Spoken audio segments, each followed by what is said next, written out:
Right, so for as much as I generally have nothing but absolute loathing for Piers Morgan, I do have to give him props for systematically dismantling and exposing the absolute drivel that was pouring from the ever scornful lips of Israel's ambassador to the UK, Tzipi Hotovely, showing her up not only for being poor at her job, not being across her brief as she should be, but also for exposing her abject denials and her desperation, when she of course reached for all the typical lines that Zionists always reach for, in their utter desperation to shield themselves by playing that victim card.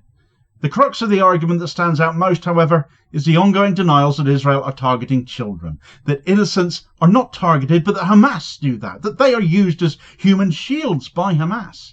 Yet despite being so ardently pro-Israel for so long, Morgan proved he can actually do journalism properly when he wants to. And for as much as I do grudgingly have to admit it, he gave a masterclass in how to deal with Israeli politicians and not backing down when all the overly used accusations come at you. It's a lesson more need to learn, because all the insults and accusations of racism are not true, and we shouldn't be afraid of confronting that. What's a verbal insult compared to what the people of Gaza are being put through after all? Do you know how many Hamas terrorists you've killed and how many children you've killed? I don't have the numbers, but let me tell you one thing. We and never target civilians. So this question is irrelevant. How many children have you killed? Piers, Israel is not killing children. Israel is not killing children. Hamas is using them as human shields. Israel is killing children every single day. Piers, this is a blood label you're putting on Israel. You know it's not true. No, it's not actually. And what you're trying to do is be very weaselly with your words. No, I'm not. The truth is, you are killing a lot of children. You would argue you're doing. Why it's caused? Hang on, let me finish. Hamas is using them as human shields, and you know that. Let me finish my question to you. You are killing a lot of children on a daily basis. That is indisputable. My interesting question for you is, how come you know exactly how many Hamas terrorists you've killed, but you have no idea how many children you've killed? Piers, please ask this question to the people that can give you the answer. I don't have the answer. Who has the answer? Please don't ask me questions. Who has the answer? Who has the answer? I don't have the answer. And I will tell you something. You're the Israeli ambassador to my country. Who else should I ask? Right, so that was a short clip there of Piers Morgan's show. The interview did go on a little bit longer than that, if you care to search up the details and watch all of it. But Hotovely had an absolute mare, deservedly so, confronted with questions that have long demanded answers, but we never seem to get them from Israeli sources. What followed was a damning spectacle, for as much as Morgan held her to account, she also gave a masterclass in deflection and denial and distortion, revealing the entire moral bankruptcy at the heart of her defence of Israel's actions in Gaza. Her performance, for that is what it was laced with weak justifications, moral grandstanding, all the baseless accusations we hear all too often thrown back at Morgan. And it's rightly sparked outrage aimed at her, with rare praise for Piers Morgan at that. I shouldn't worry too much about that, though. He's bound to upset us again before very much longer over something. Fundamentally, though, it exposed not only the indefensibility of the Israeli state's actions in Gaza, but also the lengths to which its defenders will keep on going to obscure reality. But more importantly, how to push back against it as well, because Morgan didn't let her accusations stand. She accused him of blood libel. I don't remember him accusing her of eating babies, but certainly we know Israel are killing them. He highlighted she didn't know her brief, when Israel can claim to know how many Hamas fighters they have killed, but not how many children. Hotovely's appearance was marked by blanket denials of widely reported atrocities. She categorically rejected the notion that Israel targets children. Even the death toll from its relentless bombardment of Gaza surpasses 54,000, over 70% of the victims being women and children. In a region like Gaza where half the population is under 18, the logical and horrifying conclusion, the obvious conclusion, is that this has always been, at its core, a war on children. So despite all of the overwhelming evidence put before her, Hotovely insisted still that Israel does not target civilians, rendering any discussion of civilian deaths irrelevant in her view. They're irrelevant. 54,000 deaths, irrelevant. What kind of inhuman monster is she here? It's not merely a distortion of the truth, it's a denial of reality. The United Nations, Médecins Sans Frontières, numerous independent journalists on the ground in Gaza have all confirmed the systematic targeting of civilian infrastructure, including hospitals, schools and residential buildings, and not least the people that would have been inside them.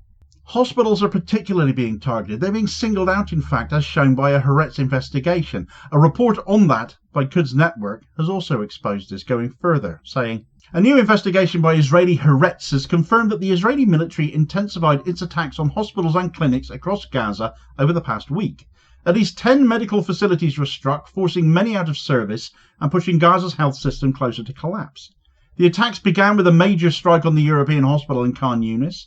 That assault marked the beginning of Israel's expanded ground operation, now called Operation Gideon's Chariots. Since then, medical centres in multiple areas of Gaza have come under heavy fire. According to the World Health Organization, WHO, 28 separate attacks on Gaza hospitals were recorded in just 1 week. That's 4% of the total attacks on hospitals since the genocide began in October 2023. Most recently, since I brought up WHO here, Israel have also just refused to allow the World Health Organization to transfer vital medical equipment from that bombed-out Gaza hospital, the European hospital, which has some unique equipment there, such as neurosurgery microscopes and cardiac catheterization equipment, to another facility. Therefore, just demonstrating once again the blatant disregard for human life in Gaza by Israel. This isn't a wartime accident, it's a deliberate act of conscious cruelty. Of course, Israel could allow them to move this equipment, but they're not going to. Then, of course, there are the witness accounts. According to volunteer surgeon Dr. Feroz Sidwa, who testified before the UN Security Council this week, the majority of patients he treated were children, pregnant women, and the elderly. Not a single Hamas combatant amongst them.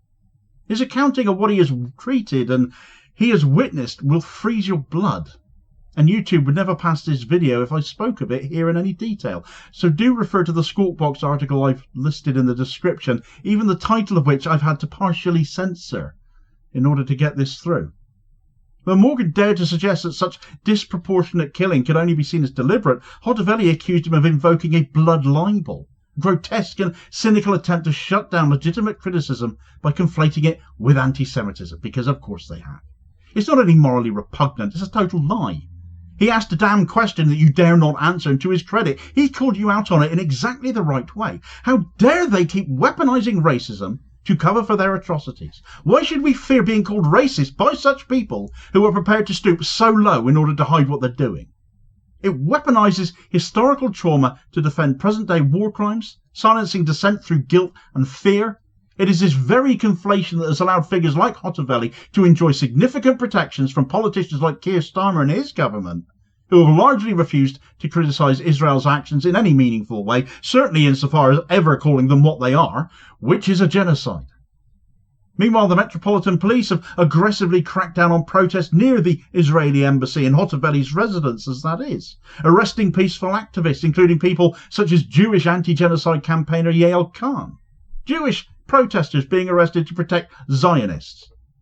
These actions contrast the freedom afforded to Hotovely to disseminate what many now see as abject propaganda, absolutely unchallenged and protected all the way by state apparatus here in the UK, when instead they should be putting her on a plane back to Israel and say, don't come back.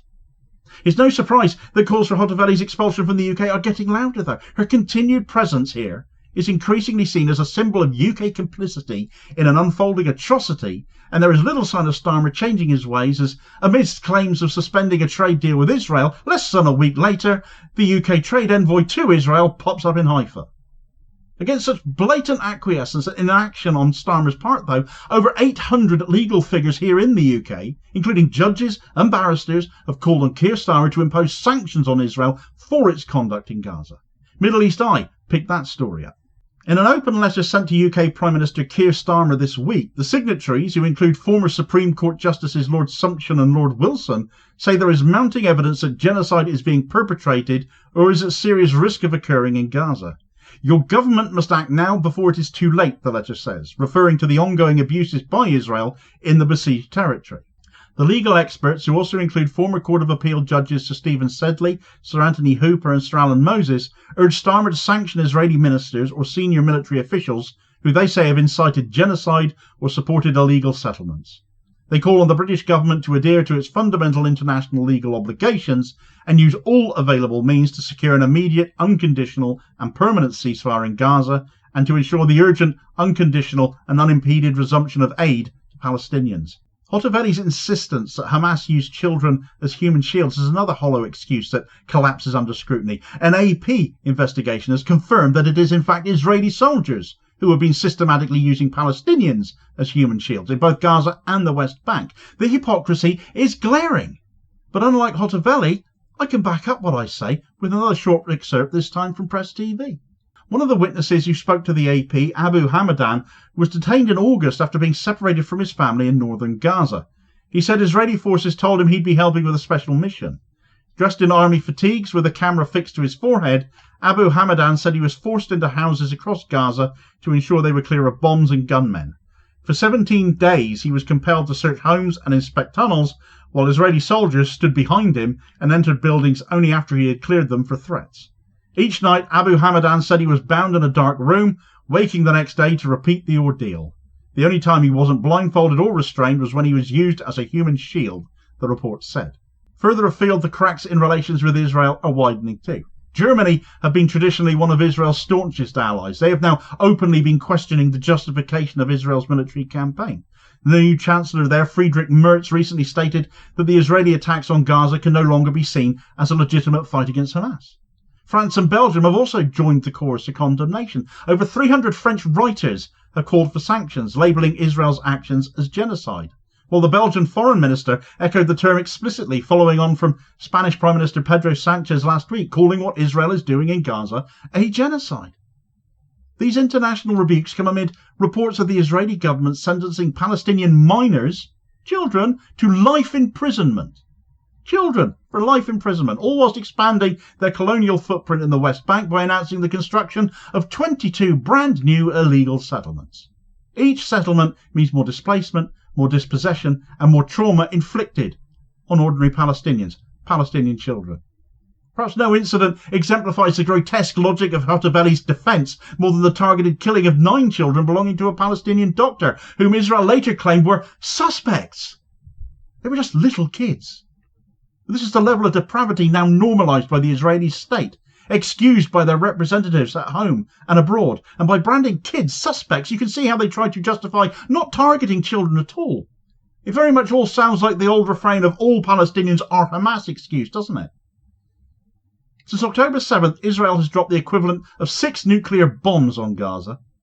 The scale of destruction is unfathomable. It's left the Strip in ruins, its hospitals destroyed, its food distribution systems obliterated, and its people starving. Even the US-Israeli aid delivery mechanism that has just come into place has collapsed in a single day, worsening the crisis and leading to additional deaths rather than providing relief. And if you weren't already of the opinion that this is a deeply depraved and sick society now, Israel has even commodified its war crimes by turning the bombardment of Gaza into a spectacle. At the so-called Sderot Cinema, Israelis can gather with popcorn and drinks to watch the airstrikes fall on Gaza. Israel is now passing off genocide as performance art. Hotovely's denials, her victim blaming and her scorn for basic human decency are symptomatic of a broader pathology within the current Israeli political establishment. Her media appearances are not about winning arguments, but about exhausting the truth, muddying the facts and sowing more confusion and discord. But increasingly these tactics are failing, as they have to. People around the world are waking up to it, public opinion is shifting on it. The narrative is no longer controlled by a small cadre of state-approved spokespersons, but being shaped by the testimonies of doctors, of aid workers, of Gazan journalists and survivors there. People are listening to those who were on the ground. They're seeing the videos. They're reading the names of the dead. And they are no longer buying the excuses. If justice is to mean anything, it must apply equally. If international law has any relevance, it must be enforced consistently. The world cannot continue to turn a blind eye while Gaza's turned into a graveyard for kids. And we must no longer tolerate the likes of Tzipi Hotovely gaslighting the global public while children get buried under rubble. Her very presence in the UK is complicity itself. The time has come not just for accountability, but for action. Sanctions, arrests, prosecutions, expel Hotovely. These are not unreasonable asks, but moral imperatives, and those who defend the indefensible must be met not with polite disagreement, for as much as Morgan held her to account, that is still largely what that was, but with unflinching resistance instead. Nevertheless, in challenging Hotovely, Piers Morgan did what far too few in the mainstream media have dared to do. He asked the right questions. It is up to all of us to demand the right answers, though, not just leave it to the likes of Morgan to do the right thing when they feel like it. and to ensure that those answers are not buried under a mountain of spin, obfuscation and lies any longer. For more on the Starmer government's trade envoy, whose presence has revealed the apparent Israeli trade deal suspension to be another one of Starmer's pack of lies by the look of it, check out all the details of that story in this video recommendation here as your suggested next watch.